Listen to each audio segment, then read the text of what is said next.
ಬೆಳಗ್ಗೆ ಬೇಗ ಎದ್ದು ಎಲ್ಲ ಕೆಲಸ ಮುಗಿಸಿ ನನ್ನ ಮಗನ್ನ ರೆಡಿ ಮಾಡಿ ಶಾಲೆಗೆ ಅಂತ ಕಳಿಸ್ಲಿಕ್ಕೆ ಬಂದೆ. ಹಾಗೆಯೇ ಮಳೆರಾಯ ಕೂಡ ನನ್ನ ಮಗನ್ನ ವೆಲ್ಕಮ್ ಮಾಡಲಿಕ್ಕೆ ಬಂದೇ ಬಿಡ್ತು. ಅದಕ್ಕೆ ಹೇಳೋದು, ಮಳೆಯ ಹನಿಯೋ ಮನದನಿಯೋ ತೊಯ್ಯುವುದೊಂದೇ ಮನವು ನಿನ್ನ ಧ್ಯಾನದಲ್ಲಿ ಅಂತ ಹೇಳ್ತಾ ನನ್ನ ಮಗುಗೆ ಟಾಟಾ ಬೈ ಬಾಯ್ ಅಂತ ಹೇಳಿ ಶಾಲೆಗೆ ಕಳಿಸಿ ನಾನು ನನ್ನ ಕೆಲಸವನ್ನು ಮಾಡಲಿಕ್ಕೆ ಅಂತ ತೋಟದ ಕಡೆ ಹೋದೆ. ತೋಟದಲ್ಲಿ ಶುಂಠಿ ನಟ್ಟಿದ್ವಿ. ಅಲ್ಲಿ ತುಂಬಾ ಕಳೆ ಬೆಳೆದ್ಬಿಟ್ಟಿತ್ತು.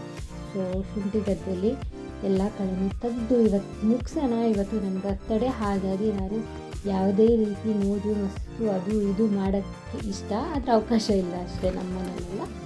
ಸೊ ಅದನ್ನೆಲ್ಲ ಬಿಟ್ಟು ನನ್ನ ಡೇನ ಸ್ಪೆಷಲ್ ಮಾಡ್ಕೋಬೇಕು, ಒಂದು ಅರ್ಥಪೂರ್ಣವಾಗಿ ಮಾಡ್ಕೋಬೇಕು ಅಂತ ಹೇಳಿ ತೋಟಕ್ಕಂತ ಹೋದೆ.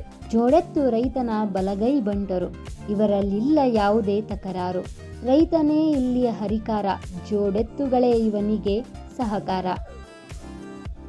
ದುಡಿಯುವ ಮೂವರು ಗದ್ದೆಯಲ್ಲಿ, ತಾಳ್ಮೆ ಜಾಣ್ಮೆ ಮತ್ತು ಶ್ರದ್ಧೆಯಲ್ಲಿ, ಶ್ರಮವನ್ನು ವಹಿಸಿ ಬೆವರನ್ನು ಸುರಿಸಿ ಸ್ವಾರ್ಥವನ್ನು ದೂರ ಸರಿಸಿ, ಭೂಮಿಯ ಉತ್ತಿ ಬೀಜ ಬಿತ್ತಿ ಬೆಳೆಯುವನು ಒಳ್ಳೆಯ ಫಸಲನು, ಅನ್ನದಾತ ನೀಡುವನು ಎಲ್ಲರಿಗೂ ಅನ್ನವನು.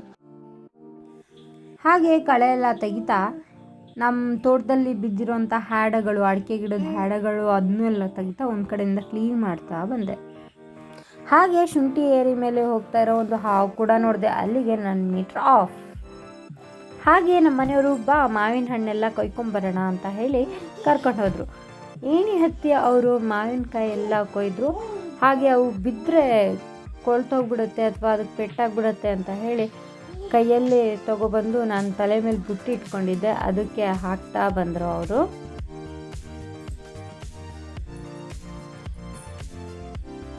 ಒಂದು ಕಡೆ ಏಣಿ ಹತ್ತಕ್ಕೆ ಆಗ್ತಾ ಇರಲಿಲ್ಲ, ಅಂದರೆ ಇಡೋಕ್ಕಾಗ್ತಿರಲಿಲ್ಲ. ಸೊ ಅವರು ನನ್ನನ್ನೇ ಎತ್ಬಿಟ್ರು, ನೀನೇ ಕೊಯ್ಯು ಅಂತ ಹೇಳಿ.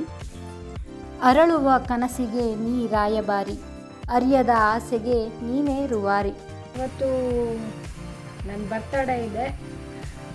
ಹೋದ ವರ್ಷ ನಮ್ಮ ಮನೆಯವ್ರು ನಂಗೆ ಬರ್ತಡೇ ಇದೆ ಅನ್ನೋದನ್ನೇ ಮರ್ತ್ಬಿಟ್ಟಿದ್ರು. ಅದೇ ಫೀಲಲ್ಲೇ ಇದ್ದೆ. ಈ ವರ್ಷನೂ ಮರ್ತಿರ್ತಾರೆ, ಏನು ವಿಶ್ ಮಾಡಲ್ಲ ಅಂತ. ಬಟ್ 12 ಗಂಟೆಗೆ ವಿಶ್ ಸ್ಟೇಟಸಿಗೆ ಹಾಕ್ಬಿಟ್ಟಿದ್ರು. ತುಂಬಾ ಖುಷಿ ಆಯಿತು. ಹಾಗೆ ಈ ವಿಡಿಯೋ ನೋಡ್ತಾ ಇರೋ ಪ್ರತಿಯೊಬ್ಬರಿಗೂ ಹೃದಯಪೂರ್ವಕವಾಗಿ ಧನ್ಯವಾದನ ಹೇಳಲಿಕ್ಕೆ ಇಷ್ಟಪಡ್ತೀನಿ. ಹೀಗೆ ಪ್ರೋತ್ಸಾಹಿಸಿ.